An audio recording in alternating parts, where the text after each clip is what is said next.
Welcome everybody to Spirit Stream. I'm your host, Jai Brady, multidimensional healer and channel. Each week I'll be talking to like-minded individuals about their awakening process, their spiritual journey, with the hope of inspiring people and to show people that they can feel safe and they're not alone in their journey. And collectively we raise the vibration of the world in doing so. You may recognize me from the Lexi and Jai show on Spotify, or through the free live group healings that I do on Facebook and on TikTok. So sit back, relax, and join us. If you would like your story to be heard, reach out at info@spiritstreamtv.com. Anyway, I hope you enjoy the interview that we've got lined up. This is Spirit Stream.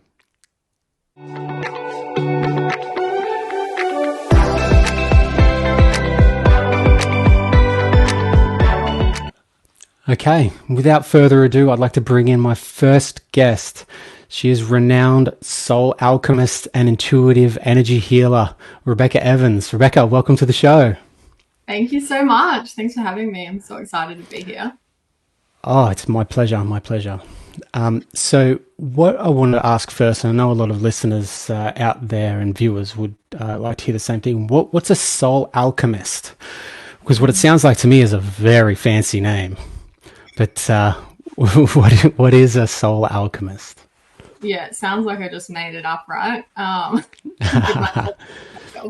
Yeah, so a soul alchemist, for me, what it means is essentially someone that can get whatever's going on in someone's body and in their energy field and just whatever might be presenting and completely alchemize it and transmute it. So in other words, that might look like quantum leaping or other words like this, but it's really just about bringing healing to what is I guess the pain or does that make sense? Yeah, the traumas and transmuting that and turning it into gold. So really it's about showing people like what good has come from the suffering and then how we can then use that and transform that and get them to actually the next level of where they want to be. Yeah, I think it's also as much as it is that, it's also showing people how powerful they really are themselves. So many conditioned beliefs that lead to suppression. Yes. I really feel that it is. It's uncovering basically the beauty and the power in everyone. Yeah. That's basically my biggest value is when it comes to my business and my work is essentially showing people and leading them back to their limitless potential and how to actually tap into that and what that means. Yeah. Like I said, because we've got so many limiting beliefs and ideas of like how life goes and there's like a certain amount of suffering and you have to go through the bad stuff to get to the good stuff and like all of these things where it doesn't really need to be like that. So just really, bringing that alchemy and like you said, just letting people tap into their ultimate limitless potential. That's what it's about. Yeah, absolutely. Yeah. So you've got quite the following now on Instagram and what have you, on social media in general. How long have you been doing this for in the field, I guess? Yeah, so I actually my journey started about 10 years ago, and that's when I did my first modality. And what was that? So my first modality was Reiki. Yeah, it's everyone's first modality. Yeah, and that just absolutely blew everything open for me. And then from there, I went into hypnotherapy, and then I was teaching hypnotherapy around Australia for a little while. But I lived out in the sticks, right? So I lived out in the sticks, and where I lived, it wasn't really something that people were interested in getting, like having hypnotherapy and healing, and I was doing shaman healing as well. And then I kind of went and did some beauty work. So I started like melding my beauty work and my healing work together. And so I'd be How doing, did you do that? You're fixing eyelashes and sending energy at the same time. yeah, at the same time. And like people would have literal transformations on the bed, just like through talking.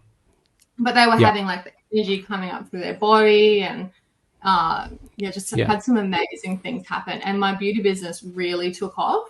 And then I kind yeah, of just ended up focusing on that for like a little while, and then had my own salon and people that were working for me, and then they all trained in Reiki. And so it just became this really beautiful thing that we were creating. So, yeah, so I've been yeah, doing it for about 10 years now.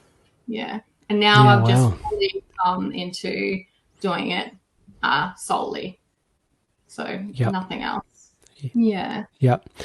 It's a big thing going to do it solely. There's a lot of expectation and a lot of hopes, but you must be quite the manifester to be able to put it all together nicely for you. I'm sure that there's hiccups along the way, like everyone else, but yeah, it's the quicker that you can get out there and people like you can get out there and share the gifts with the world, the quicker the vibration raises of this world, in my opinion. Yeah, absolutely. That's my vision, just like to help. Probably the same, very much the same as you, just like wanting to help as many people as I can. And that's why I decided to completely dedicate myself to this path now, because this is my Yeah, purpose. And, I want to help as many people as I possibly can, yeah. to, just like have that flow on effect, because then they're going to help other people. And yeah, That exactly right. That's why I decided to go live, do live group healings on TikTok as well as Facebook, because their algorithm is so different that when you're doing live healings on Facebook, you're limited by your followers as the amount of people that can get that energy, that can receive that yeah, energy. Whereas TikTok's completely different algorithm, where you would do a live group healing and it barely goes to any of your followers, but it goes to everyone else, So yeah, I right. have a lot of clients all over the world that places that you'd never even really think about. And they're just like, oh, I'm so glad that I got a hold of you and whatever, that the algorithm found me. Like, it's so cool. Yeah. And so that's how people found you, like That's through that's your how a like lot of TikTok. people. Yeah, Yeah, yep, yep, that's amazing. And then yeah. so then they like turn into clients and Yeah, they turn you into clients from there and get more yeah, personalized stuff. So it's one thing just to have the live group healing and it works. And I've got healings on my TikTok specifically for pain relief and stuff. So it's good for people to have that in their pocket, whether or not they're in pain or not, just to have in the future if they are. yeah, And that's had quite a lot of positive benefits. But like you said, from those lives on TikTok that reach so many people, yeah, they reach out to me from there through DMs and stuff about more personalized things for them. So yeah, that's how it yeah. works. Do you find like that has really exploded your practice as in terms of your healing work? Like that has been a big part, because I'm sure like so many With people would be interested like in how to actually yeah, grow a healing business, yeah, because I don't know about you, but it can be quite difficult. yeah. But So the pivot that happened for me was going from primarily face to face to primarily online. And that's a yeah, lot for people to understand that it's possible that energy, when I send energy and when people like me send energy, there's effectively no time and space so it's like they're standing right in front of me anyway. So they're feeling mm, all the same things, but it's mm, hard for people to grasp that, which is why I do a lot of these lives for free, yeah, that people can feel the energy and go, oh, this is legit, yeah, it really and start works. to start to make positive changes in their lives and go that way. So Yeah, well, I mean, I've had one of the feelings. I can vouch for how amazing it is online. So yeah, thank you. Yeah, so let's talk about manifestation for you, right? So you've clearly manifested, quite a few things in your life. You've, from your humble beginnings, you could say that. yes, very humble beginnings. Yeah, yeah. So, what sort of techniques have worked for you Yeah. in regards to your manifesting that So that do you viewers know and what? listeners might want to? Yeah. So do you know what? I didn't know really anything about manifestation. Like I was a complete newbie, and I made this friend, and she was like, yeah, really into it, really into Abraham Hicks, and Oh yeah, yeah. just kind of introduced me to all of that. And Mm-hmm. I listened, and I tried like some of the techniques, and I had like a bit of like it was like hit and miss, like it wasn't like 100%. Like I'd always be manifesting what I wanted. Like I had like varying results. And so what happened actually, like the biggest shift for me in manifestation was when actually what I did was I focused on my personal vibration, and then everything would just manifest instantly.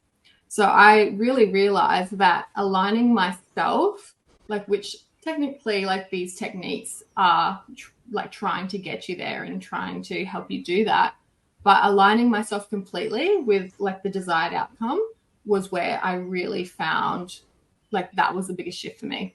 And the best way to do that, like the biggest shortcut that I found was actually by being in the vibration of happiness. So everyone thinks that love is like the highest vibrational scale, like that's the best frequency, but the best, like the actual best is happiness. And that's where you start to manifest instantly. And I've had some crazy things happen, like absolutely crazy things happen, like things that you would not believe manifest because I was in that vibration. Well, what are some cool things that you've manifested? Okay, so I'll tell you like the craziest story, the craziest thing I've ever manifested. Okay, so I just had like a week where I was absolutely just in flow. I was so happy. I had a friend visit from overseas, and we were just like having the best time. And I just remember just being like, everything was just happening for me like instantaneously. Like this was like a few years ago. I can't remember specific examples, but like everything was just in flow. And then what happened after that, as a result of this week of just being in this vibration, so I picked up my girlfriend, and she hops into the passenger seat of my car. She puts the car seat back, and then she couldn't put it back, and she's like, what's going on? She reaches underneath the seat, and she pulls out $10,000 cash. Like $10,000 cash. And I had this car from brand new from the dealership from maybe like 3 years or so before. So no one else had this car. Like I don't know anyone. Was it a brand new car? Brand new car. You bought the car brand new. Car. Hey, yeah, I had a brand new car, and it was underneath the seat. So it wasn't like whoever I bought it off like had left money under there. Like no one that I was hanging around with was carrying like $10,000 cash, like to leave it under my seat. And I'm sure that if they did, they would let me know. And it was underneath my seat. And it was just like the okay. Can you tell me firstly what car brand that is? Because I believe that there's going to be a lot of viewers looking to buy those cars. So it was a Holden Captiva. I don't recommend that. Oh, they don't make Holden anymore. That's probably why. That's probably why I ran out of business. Because just dumping money. Money under the seat. But it was the craziest thing. I was like, oh my gosh. Yeah, wow. And that's where I really it really landed and dropped in like, this is the secret, like, I mean, I hadn't put out the intention to manifest that money. I mean, I definitely needed it. But I just had no, because I hadn't even put out an intention, I had no attachment to outcome as well. It's like, that's the other thing that blocks people. So the other part to that of like the happiness is also just like complete and utter faith. So like other times, you know, I've had like business, say for example, business meetings where I needed to get like $5,000. And at that time, like, okay, I'll be honest with you, I was on Centrelink and I was like making barely any money. I was like living in housing. I was a single mom of 2 kids. I just gotten out of like a DV relationship, like all of this stuff. So I was like really, you know, was not believing like that I could get $5,000. Of course. Yeah, you had a lot of reasons not to believe at that point. Exactly. You know? Yeah, exactly. And anyway, so the whole day I was just like, I'm going to get this $5,000. I just did not allow myself to have any other thought than, yes, it's coming to me. And all day I was just feeling that $5,000 is coming, it's coming, it's coming. And do you know what? I went and I had the meeting and I was like, okay, so it's $5,000. And literally this person did not even blink an eye. They were like, yeah, next day handed over $5,000. Like, just because I did not allow myself to even go into doubt. Like, and it was hard work, like that whole day. Like I hadn't quite aced that manifestation technique yet, but like that's when I really figured it out. I did not allow myself to have any doubts whatsoever. Well, I would call that acing it. Yeah. I think I aced it. Oh, I think you've paused. You glitched for a moment. I don't know what's happening. Yeah. So you're teaching this manifestation now? Am I teaching it? Teach clients it? I don't actually, but I think I'm going to bring out a course in the future. But it's pretty simple to be honest, but I'm sure I could make a lot of money selling these secret techniques of how to instantly manifest. Well, you should. It's pretty, it's funny, the things that are feel simple to people feel like huge mountains to others. So I think you have somewhat of a responsibility now to share that with the world. Yeah, you could be right, actually. And, you know, I really do find that a lot of the manifestation stuff that I read it just really overcomplicates it and doesn't need to be that way. So I think you're right. I do need to share it now. Yeah. Okay. All right. So I wanted to talk to you about scripting because that's effectively a manifestation tool in a sense, right? Yes. Yeah. So you do hear a lot about scripting. Like that's something that is quite popular. And I've found that the best way to do scripting, like there is like one secret hack that you need to know about scripting. And just before you do, can you tell people what scripting is for people who don't know? Okay, yes, of course.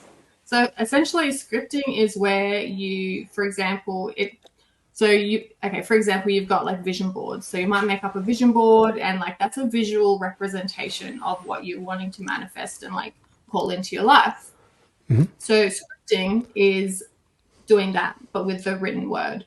So when you're doing scripting, you might go, okay, so this is an ideal day in my life that I want to be living in the future.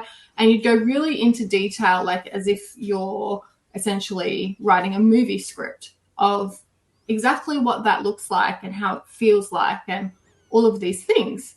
But the thing is that when you're scripting so far into the future, what happens is that you start to really like sometimes like bring in like things that maybe aren't that tangible. And I'm not saying that you can't have things that are really far out there because you can, but it doesn't really focus you properly to manifest what you're desiring. So the secret to scripting is actually scripting out your day that's going to that you'd like to pan out for like in the morning on the day. So because just a day by day basis. Yeah. So because you're only planning like for the next 12 hours, you're not going to put anything crazy out there, like on there. It's going to be all like very tangible things, but you're still focusing your intention that you're going to be manifesting and scripting your life to be, you know, incredible and all of these things that you want. But it's like that. Have you ever heard the saying, how do you eat an elephant? And it's like one bite at a time. Yeah. Have you ever heard that? Yeah. So essentially, like, this technique works because of that. So it's like taking you incrementally, step by step, to the life that you ideally want. Does that make sense? Yeah, right. Yeah. And so what happens is that when you start doing this, you'll see, so the other point to it, so you write it out in the morning, and then at nighttime, you write your day down, how it actually happened. And so over time, you'll start seeing that the 2 days are lining up. The divides change. Yeah. And because then you're starting to really step into the quantum, and you're getting proof of like, oh, this really works, and like you're opening to receiving more miracles in your life, and they start to really like line up more and more, and you start to see that the things that you wrote down on what you want start to perfectly match up with what actually happened. So you start to get more confident, you start putting like more extravagant things on there, and it's really interesting how it plays out. So that is the secret hack to scripting. And I think what's most important about that is that when you see in real time that divide change and become more aligned, then that changes your beliefs. You go from not believing that it's possible to really having a belief that it's possible. And when that is possible, then it really is possible. And then it's more of an excitement as to what the future could entail for you, I should say. Yeah, you step out of that disbelief into like a real conscious co-creator, because you're like, of course this is going to happen because I've seen it happen. Now you're expecting it, and you're like fully aligned with it. And so that's the other like alignment hack, is like scripting that day how you want it, but like fully knowing it's going to happen. Yeah. And then, you know, expecting it and waiting for it. So, yeah. Yeah. So what a weird world we live in now, Rebecca, where I'll give you an example, right? And we speak about humble beginnings and where we started, both completely different phases in our life, etc. I was lying in bed with my partner Charlotte last night, and who is a very, very gifted healer. She's an ancestral healer in itself. Wow. Like, she's like next level, right? Anyway, we're lying in bed talking, and she goes, "Oh." I'm like, "What?" She goes, "Oh, there's a lady called Heather here who's standing there next to the bed. She needs help. She's got this holding her arms up." I'm like, and straight away I'm like, "Okay, Heather, can you grab my hand?" And she grabs my hand. I can feel it in my hand, her hand in my hand. And I'm like, "Okay, you can let go now." She didn't want to let go, so she was obviously scared and needing help. So within 5 minutes, because we know how to do this, we do it all. I almost have to do it weekly. We have helped this being cross over, and was like, "Okay, just go. Now we're going back to sleep. It's done." And then, like, just in the moment, that's just fine, because it's just what we do, right? Yeah. It's not until you think about it later and you're like, "Man, this is a weird world." Like, can you imagine people from the outside looking in, and that's just a normal conversation for us? A normal moment in your life. Yeah. It's just so wild. That is wild. So I don't know if you know, I assume that you know that, but I started out in the finance industry. So, really? Yeah. So I worked at Toyota as a finance and insurance manager, and I did it for, God, probably 20 years. Like, right. I'm 41 now. But I wasn't a car salesman.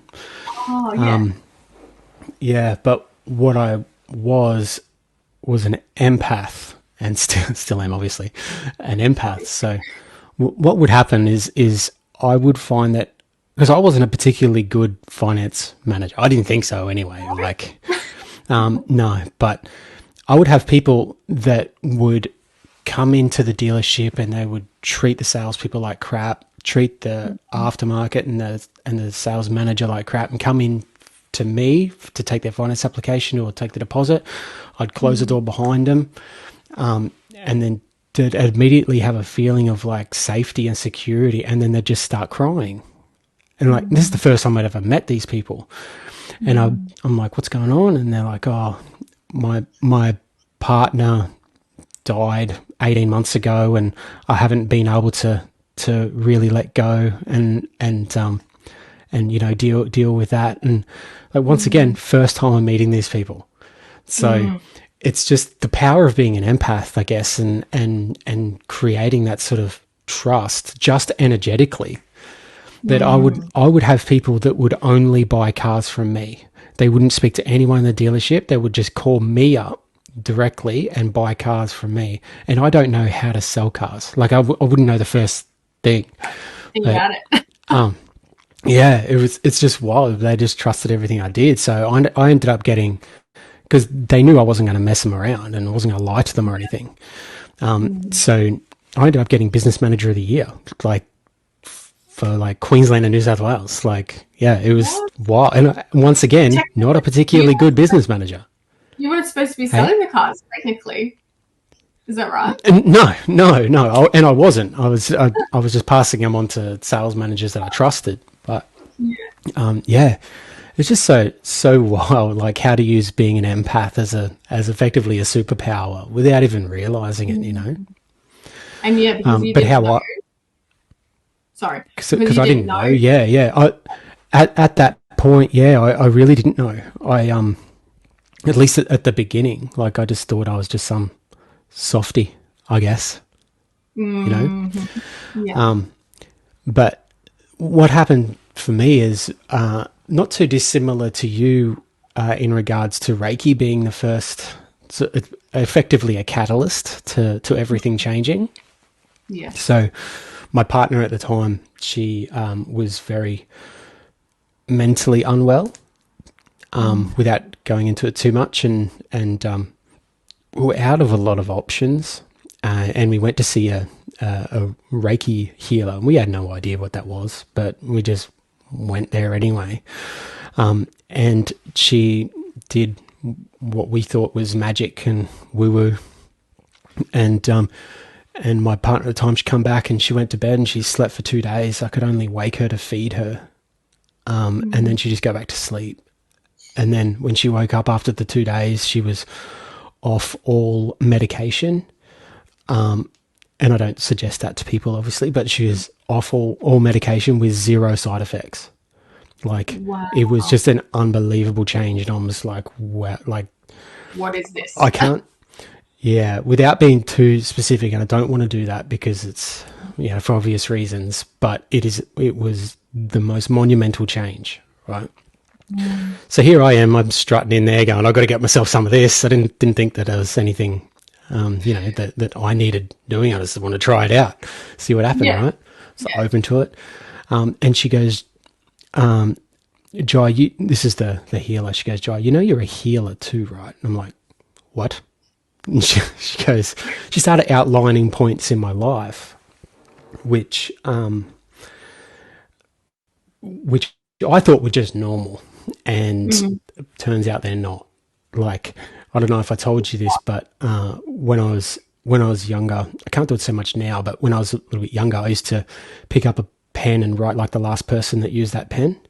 So I would literally pick up a pen in school. Yeah, my handwriting would be theirs. And I just be, yeah, I don't know. Handwriting, like I don't normally write like this. Yeah, but I just thought it was natural. I just thought that's what happened to everyone. I just thought that there was just other people just left energy in their pens and that's it. So I would just go, oh, that's Tom's pen, and then you give it back to Tom, And you knew because it wouldn't. But it wouldn't ever come up in conversation. You know, it's not like it's not like you talk about that at school. You know, like it just doesn't come up. So that's one of those things. Yeah. Yeah. And another another thing was my granddad. Like I used to live in Scotland. Before I left, I had to say goodbye to him because he had cancer. He had 3 months to live, and it was everywhere. So like, and I was going for a year, so it was really a goodbye. So it was pretty hard for an 18-year-old, something like that. So I went over to Scotland and I prayed every night for, I think it was 12 nights, and I didn't know who I was praying to. Like I'm not religious. I don't really buy into that sort of stuff. But I was just praying. I don't know, talking to the universe, I guess. And he went in for his final checkup, and then they said that he had no cancer. It is completely gone. So it was some sort of miracle, and I ended up staying in Scotland for a year and coming back and seeing him many times after that. But I still didn't figure it out. I was like, man, he must have got his diet right or something, like I didn't know. I was just a kid. Yeah. Yeah. And I just dismissed it. I'm like, wow, what a coincidence. And just kept that's not much of a miracle. Like yeah, I know. His diet. Yeah, but it's all those things. I'm like, okay, well that's cool. And she goes, you should do my Reiki course. And I'm like, oh, here's the upsell. But I did it anyway because it felt right, So I went and did it. And it was Reiki 1 and 2 in the same course, which is not what I teach people. But it actually, thinking about it now, worked out for the best. Yeah. So I did the Reiki 1 and 2, and when I had that first attunement, I don't know how it felt for you, that attunement, but when I got attuned, I could feel energy all up my arms, like so much energy, and that stayed with me, that amount of energy, for like 3 months. Like I had to be physically trying to shake it off. It was just so much energy. Whoa. Yeah, it was wild. But I had no one to practice on.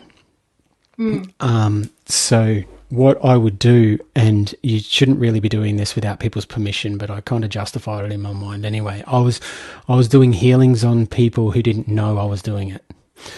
So I had people that, hey? Sending it to them?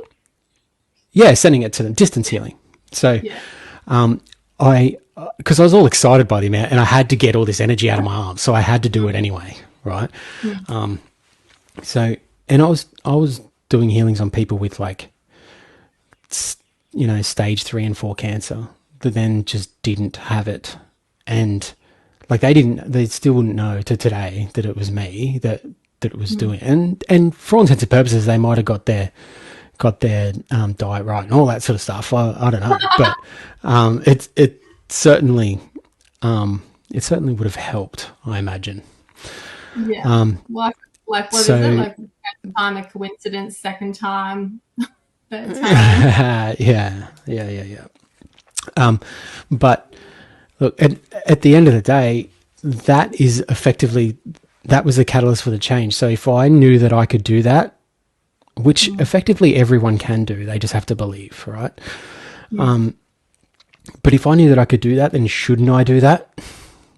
And then I was still working at Toyota at the time, but I started working, and like I would leave Toyota at 6 and I'd work until 9:30 at night doing healings and stuff, and people were like, oh, how do you do that? How do you manage 2 jobs? And I was like, well, it's only one job.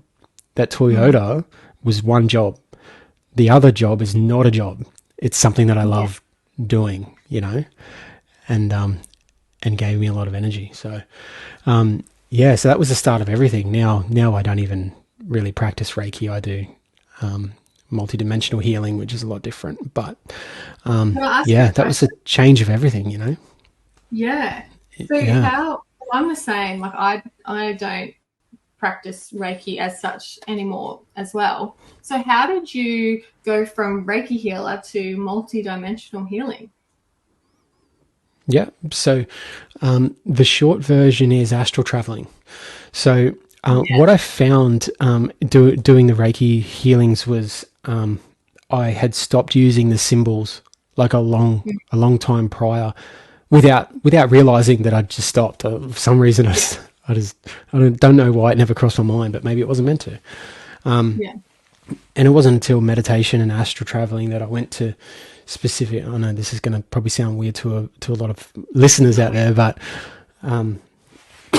excuse me. But traveling to different planets and realms, and getting effectively different symbols from those places, and incorporating them into my healings, which effectively I still use today. So it's different symbols and light codes for like 13 or 14 different places. So it's really cool.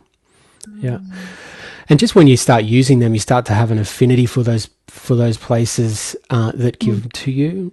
For example, like the mermaid realm or Arcturus, specific symbols from them. And when you start using them, it kind of opens your channel directly to them. Yeah, if that makes sense. You create a it kind of brings them here in, like you would bring in your guides, etc. It brings them in, and they quite often gather around people who are getting these sessions, and people will feel them touching different. And quite often, I'm not doing a lot in the healings these days. It tends to be them. Doing all the dirty work, and I'm just opening the channel. So it's pretty wild. It's wild how it's changed. So effectively you're like holding space you open the space and then hold the space, and then all the beings come in and essentially do the work and clean it all up. But I feel like I'm doing the work, but I've also got a feeling like I might not be. Like they might, like I'm doing my best, and like I'm in specific places and all that sort of stuff, and sending energy, and people would enjoy it. You're really trying very hard. Yeah, I liken it to you're doing some work, and then you go and give your child some crayons and a piece of paper, and just you go and color in the corner while we do this. So I think I'm helping, but I might not be. So. It's just funny. I'm really curious. Is there a specific, you mentioned working with different realms and different beings. Are there specific realms that you have like more of an affinity with, that you like work with, I guess, more than others? Like they really love doing like the healing work, or, like they're particularly useful, for example, on cutting cords, or, healing the heart space. Like, is there... I'm just like really interested and curious. Like, could you speak a little bit to that? Yeah, sure. So I work with different entities and realms for different purposes. But when you're speaking on the whole, the most, I guess, affinity, or the most, the two realms that I use the most are the mermaid realm and the dragon realm. But the two, I guess, planets and stars, well, not even that. Maybe the angelic realm as well, right? But I, depending on what's needed. But I use the Arcturians a lot, and they're not necessarily from a realm. They're from a place, dimension. So. But yeah, I use, and it's not limited to the Arcturians. It's still Syrians, Pleiadians, Andromedans, LSI, Avians, all those sorts of beings, depending on what's needed. But I tend to bring them all in, and the affinity is closer with the Arcturians, for a lot of reasons that I can talk about another time, I guess. So that's great. I'm really curious as well, because I'm sure a lot of people watching would be wondering, like, how do you feel these beings and the energy of the realms that come in? Do you can you visually see them? do they communicate with you, telepathically? Like, what is that connection like? Yep. So depends. So if I'm meditating and I'm going to those realms, then I can physically see them. If it's the angelic realm that I go to, then I can not only physically see them, but I can touch them to a point where, like, I literally hugged an angel, right? Like it was Archangel Gabriel. Wow. I hugged them. And you know how when you hug someone, you can feel all those pressure points around it to know that you're hugging. And I felt all of that. Like it was wild. Yeah. Wow. Yeah. So, those sorts of affinities, those sorts of places are really inspiring and easy to do, but easy to do now, but they weren't at the start. Yeah. Can you tell me? But sorry. Yeah, when it comes down to the healing, sorry to answer your question, and let's say I've got my eyes open or I'm doing the healings, I only see them as light then. So, like different coloured orbs and things like that. So, yeah. Can you tell me? You mentioned it was a little bit different at the start. Can you tell me about that? Because I don't know about you, but for me personally, when I was first learning to channel and and back then I didn't really know many people that were doing the same thing. So I didn't really have anyone to talk about with, like what was going on with me. So it was like a real, like trying to figure out, okay, like what's going on? How do I know who's trying to come in? How do I allow it more? Like, is this a good thing? Like all of that. So maybe could you speak a little bit about, It's funny that you should say that, Rebecca, because that's exactly why I created this talk show. It's for people in that exact situation that maybe learning how to channel or learning how to do healings or in the awakening process, and they have no one. They have no one to reach out to. No one that they have that sort of affinity with that they can call upon, and it can be a very lonely time. You can be inside your head a lot, and there's nothing worse than being inside your head and creating, issues that effectively aren't really there, and fears, So, I am fortunate that I had the support that I had, but there were also times that I felt very, very alone. So, that I had a social network, but it's important to have the right one. Like I did a healing on someone and their grandfather came through. This is when, I wouldn't say it was when I first started doing healings, but that's when I guess spirits that I could see and communicate with started coming through. And I called up someone at the time who was very close to me as soon as that happened, right? And I said, I had the best time. The grandfather no, it wasn't grandfather, it was a father. Her deceased father came through, and I've hit on all these things, and she was so happy, and the person who I said it to came back to me and said, "You better not be lying." Like the first thing they said is, "You better not be lying." That would break their heart if you were lying. Yeah. And immediately I was taken back by that because, it's not me. And what that did was, which I found out later, was create a block, and there wasn't any spirits or anything that come through for the longest time because it just changed my belief in it. That's why it's so important to be very selective in the people that you associate with in that sort of stuff. Yeah.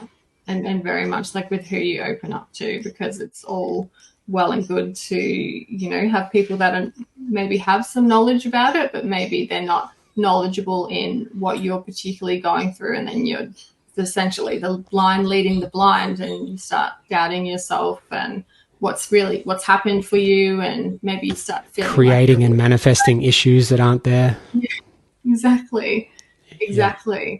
So it sounds like you were very lucky with the people that, some of the people that you had around you when you were discovering all of this about yourself. Yeah, but once again, it's the reason why I created this podcast, this talk show, and the last podcast that I did, which was the Lexi and Jai show, which is basically a lighthearted yet respectful look on spirituality, so people can look at it from the outside in and go, okay, it's not woo woo, and it's not like you don't see me with dreadlocks and cargo pants and linen, like. You just don't like, and nor should you have to, because what really grinds my gears sometimes in the spiritual community is this whole feeling of I'm more spiritual than you. Oh my God, my guru's better than your guru. Yep. Which people just don't realize that in itself is so egoic, which is, effectively the wrong side of spirituality if you're in your ego. Yes. So yeah, it's interesting to see that people have got sometimes, all the gear and no idea. Like, they're dressed up exactly like it. They're using big words, but they are deep in their ego. Yeah. Not everyone, but it's just interesting to see. Well, that's it. I completely relate, because I was very much the same. And for a long time, I had a bit of a pushback of I don't want to be involved in the spirit, because I got into it, I guess, a long time ago. But over the last few years, it's good to see that it's becoming more mainstream, because, at the end of the day, that's what we need. We need people to embrace, their spirituality and the divine. Absolutely. In every moment. But I really just had this pushback of I don't want to be associated with that, because I felt and I could see all the falseness of this performative spirituality, and then, all these layers of dogma and this way of that you need to be. And, now I've got some tattoos and spiritual, I guess you could say it's more spiritual, but in the way I present. But then at the same time, I wear makeup. Yes, but did you, just give me a second, Rebecca, did you get those tattoos to be more spiritual, or did you get those tattoos as being a byproduct of you being more aligned to that? Because that's very different.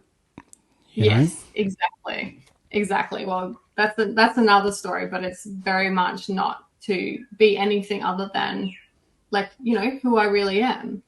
And but I had this whole thing of I'm not going to not shave, and like you said, grow dreadlocks in my hair, and to prove that I'm spiritual, or eat in a certain way, or talk about certain things, or change my behavior in any way to prove that I'm spiritual. That's not it. And like you said, with the spirituality, and you used to see it, you see it a lot in religion as well, where it's and that's a whole other topic, but when a lot of the times I've met religious people, and I've had a lot of experiences in the church where we were cast out, and they behaved in very non-religious ways, and I see the same thing in the spiritual community of not being spiritual whatsoever. So I think that's a very good point. And do you still have the other, the podcast you were talking about? It's still on Spotify. So check it out. It's pretty funny. If you can get past the first episode, the Lexi and Jai show. So if you can get past the first episode, because the recording was pretty rubbish, then the rest is pretty funny. And what I've found is people to this day, when they listen to just random podcasts of that series, is it resonates with them at that time. Oh, I can't believe how much it resonated with me. It's the universe is so much bigger than we realize, Yes. Yeah. I'm going to have a listen to it. I'll just skip to episode number 2. Yep, that's a good idea. Cool. Well, that's great. So, Jai, how long? So you used to be in car sales, but the finance side of it, and then now you're just doing healing completely, like as your sole job and mission on earth. Correct. Yes. Yeah. And how long have you been? And I have been doing that for quite a while now. Yeah. So I've been doing like healings for probably the last 15 years. Maybe not that long, maybe like 13 years, something like that. But full time for probably the last 3. Yeah. It's a big step to take it. It was a monumental step because I was going from a situation where I was earning $190,000 a year and getting all these unbelievable accolades, to effectively going out on your own, being your own boss, and just hoping that people pick up what you put down. You know what I mean? Exactly. There's a lot to it. And I reckon I would have gone 5 years earlier if I had the balls. Yeah. But I just couldn't. And like the knowing that you'd have enough clients and, be able to replace. Because I have 3 kids. I have 3 boys. So, they're everything. And their safety and security is everything as well. So, that was a big, a big fundamental reason as to why I didn't do it sooner. Yeah, of course. But would you like to hear what the catalyst was for that? Please, I would love to. Okay.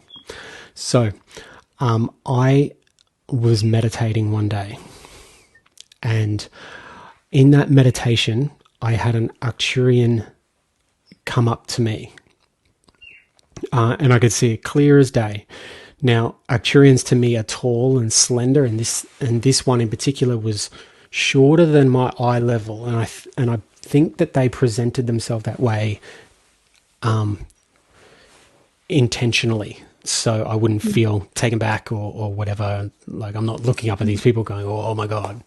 So, and I remember that this Arcturian being had these really kind eyes, like big eyes. You know what? It's not too dissimilar. I don't know if you can see it, and let's see if I can get it.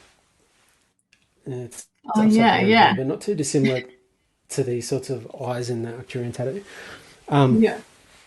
Excuse me. So anyway, so I did what I normally do when I can't speak the language of a entity, is I put my hands out like this, as if to say that I don't even know why I do that. But it's I think it's just to say like that, a peace offering. You're safe, I'm safe. Yeah, I guess. And anyway, it spoke to me telepathically and said, "Are you ready for the soul swap?" I'm like, "Huh?" I said, the soul swap, are you ready for that? I'm like, only if you're a high vibrational being. And he took his hands and held them in my hands. And then there was this, like, I don't know whether it was all light or all dark. I can't even remember now, but something changed. I couldn't even tell you what it is. And whether that took a minute or an hour or a second, I've got no idea. There's no time and space. And then I come out of the meditation, and felt like a completely different person. I come out and I talk to my partner at the time, and I'm like, "Oh my God, you're not going to believe what happened." Like, and she's like, "Yeah, that's wild." And then I had to go to the shops to get something, just to the corner store. And I went into the Woolworths here, and it was like I was going to the shops for the first time. There was so many energies around me, so many people around me, and it was just like I was really shook up about it. Like, it was so wild. And another weird thing is is I needed to learn how to, and I speak about this on the podcast as well, but I needed to learn how to reverse park again.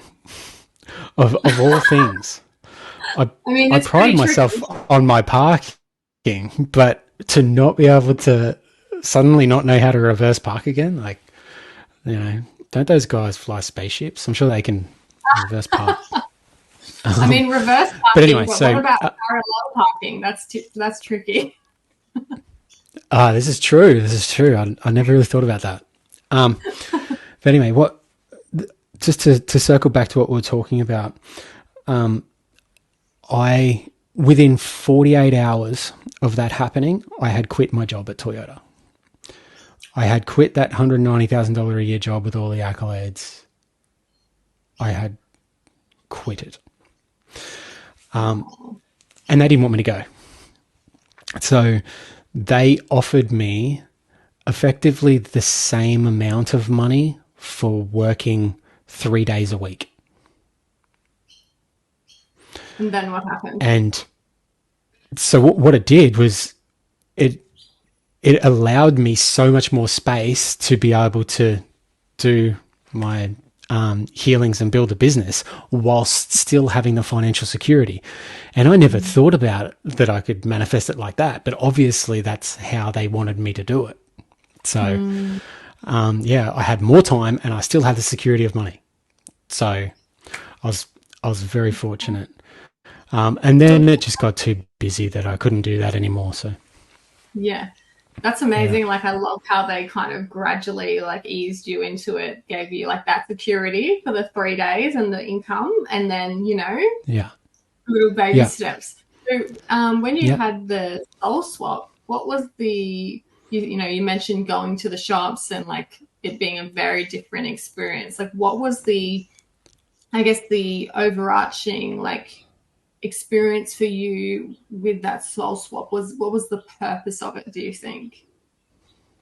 Yeah, so the more I felt into it, the more I thought, this is just my opinion, that my soul, my old soul effectively, would not have got off the pot. That I've got some things to do and it needs to happen very quickly.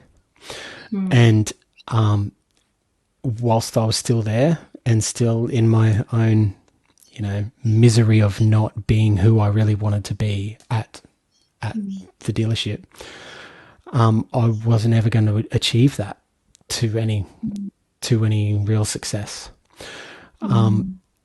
Because I believe that the purpose is so much bigger than what I can imagine or you can imagine or anyone else, that it's very important that I reach as many people as possible.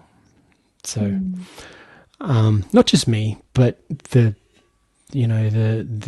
beings out there, the spiritual beings like yourself, can reach as many people as possible and collectively raise the vibration of the earth and move on to the right timeline if they aren't already. I think we're at a pretty big turning point at this, juncture, where there's two versions of Earth right now.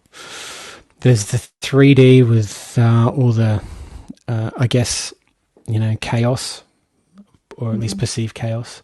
And there's a journey to 5D where the, quote unquote, chaos is really an internal unpacking of trauma through this life and past lives.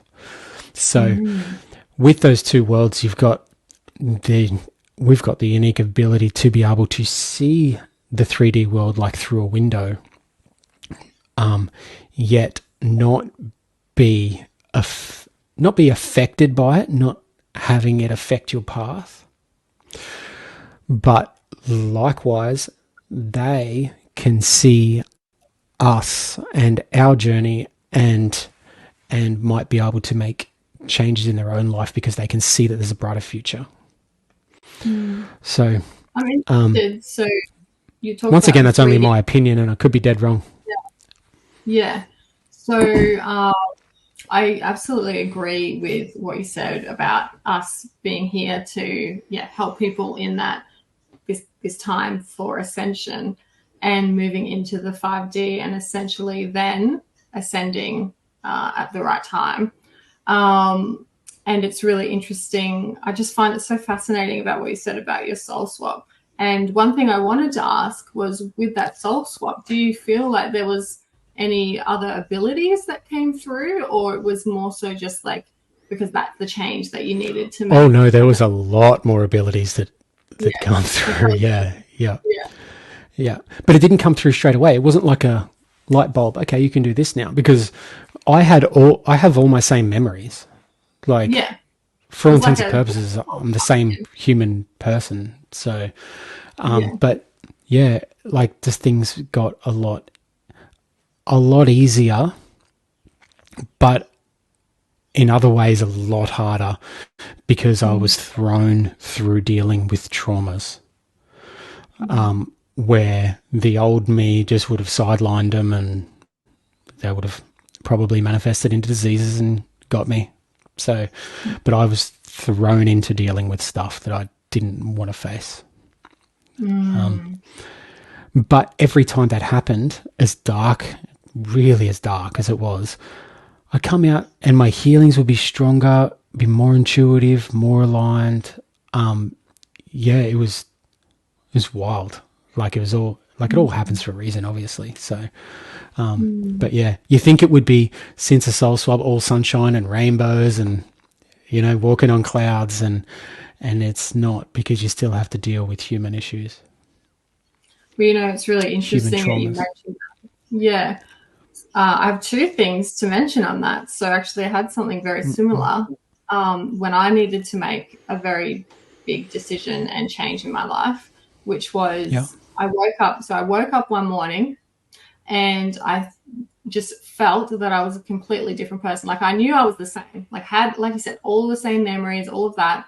But at that time I had been unable to leave my partner over, I think it was about 9 years, that really difficult relationship, and we'd break up and end up back together, like all of these things that happen in, those types of relationships. And I woke up and I literally was just like, I had no attachment to that relationship, to that person. And I was like, it's done. And I completely felt it. And I messaged them and I was like, okay, this is done. And it's like that person knew, actually tried to contact me, like if we had have gone through this, which we did many times in the past, he'd just be like, oh yeah, whatever. But he actually tried to contact me and was upset because he energetically knew, like, it was done. Yeah. And wow. my whole life changed from that point. Like that's after that I did my Reiki and all of these things. But it was that point that like needed to happen, which I don't know if I would have been able to do that alone. Does that make sense? Yeah. So it's really interesting because I never was able to understand fully what happened, for me to be able to do that, because I really didn't do anything. Yeah. Yeah. Amazing. I think for the most part we don't really do anything. It just it happens. It's like somebody grabbing our head and going, look this way, and just giving us gentle pushes just to make sure that we're doing the right things, on the right path. And sometimes what you think are problems, what can be perceived as really big issues, is not that at all. It's just moving us in the right direction. On the other side of that is liberation and freedom and all sorts of beautiful things. It just doesn't feel like it at the time. No. Absolutely. I completely agree. And then the other thing that you said, which I really resonated with, and I think sometimes people can have a little bit of a misunderstanding around this, is that, so once you start like doing the healing work, or when you have an experience like that, it's all sunshine and rainbows, which very much that's not the case. I find it really interesting how you mentioned that when you were doing this like deep, like painful healing work of like looking at the traumas and like really dealing with them, then actually what happened is that on the other side, on the flip side of that, your intuition and your abilities actually did increase. And so there's like this interesting correlation between your like deconditioning and your processing of like emotional baggage and essentially these things that are stuck in your energy system that then are unlocking like who you really are and like your true potential and all of this. So I find it, I just find that so interesting, like as a point, because I think it's something that, you know, everyone's trying to do the work, but sometimes people don't really know what that looks like or what that entails or like what's on the other side of that. You know, they're just doing it to essentially do it, if that makes without sense. a doubt. Yeah. Yeah. Yeah. And kind of like caught the cycle of always trying to heal, you know, always healing. Yeah. There are, I know people that are a lot like that. They're always healing, always layers, and they're not necessarily enjoying the now, because it's like an addiction to, and I'm not saying that they aren't valid, but you never stop healing. You know, you might be done with this life, but there's certainly many, many, many past lives that need healing and like, and things that you wouldn't even realize. Like my partner Charlotte, who I'll have on an episode coming up, as I said, is an ancestral healer, right? So I did she's like, what's your intention for this healing? Because she did a healing on me. I said, I think I'd like to let go, like learn how to like truly let go and surrender. You know what I mean? And she goes, yeah, no worries. And I jumped on the table and she did whatever she does. And she called through like many, many generations back, like, I don't know, like 20 or something, like a crazy amount, of somebody who was in a cyclone or a tornado or some sort of cataclysm, and they were hanging on to a tree, just about to like die, get sucked into whatever. Yeah, and they said, they looked at her and they said, bad things happen when I let go. I'm like, oh my God, how literal is that? So that has been sitting like in my, you know, I don't know, down the whole family line, and until me. So yeah, so wild. And then after she did that and cleared other things, like I really felt like different again, like I was able to really, when I say let go, I mean like really sink into a meditation, like really be safe. You know what I mean? Yes. So yeah, it's just wild. What a wild world that we live in. I know, yeah, and like all of these things that are affecting you, that really aren't even could never be in your conscious awareness unless you have that, I guess, ability innately within you, or you know.